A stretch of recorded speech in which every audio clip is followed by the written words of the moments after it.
Why do you keep saying yes when you really want to say no? Have you ever agreed to something, maybe a favor, a task, or a meeting, and instantly felt regret wash over you? You knew deep down you didn't want to say yes, but you did. Again. I want to let you know that you are not alone. This pattern of saying yes when we really want to say no is deeply rooted in emotional patterns.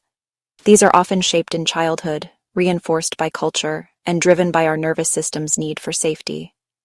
Let's explore why you do this, and how you can begin breaking the cycle.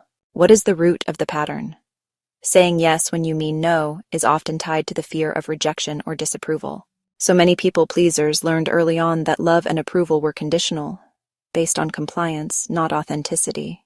You may have been praised for being easygoing, helpful, or even the good girl. But at what cost? This taught your nervous system that saying no equals risk, emotional danger. So, when you say yes to others at the expense of yourself, you're not just being kind. You're actually abandoning yourself. You end up overriding your body's cues, and honestly, you betray your own needs.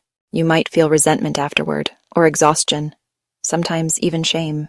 This isn't about being selfish. It's about safety, really. Your mind learned to prioritize connection over authenticity and approval over truth. But over time, the cost of this pattern becomes honestly unbearable. So what is the emotional conflict of saying no? You know, many women really struggle with guilt after saying no, but guilt isn't always a sign of wrongdoing. Sometimes guilt is just a withdrawal symptom from years of self-abandonment. Saying no can feel like you're letting someone down. But what if you've been letting yourself down all along? What if the discomfort you feel is actually growth, not failure? Start reclaiming your no. Learning to say no is, honestly, an act of emotional self-respect. So, start small. When someone asks something of you, just pause for a moment. Ask yourself, do I really want to do this? Am I saying yes out of fear or desire? And what does my body feel when I consider saying no?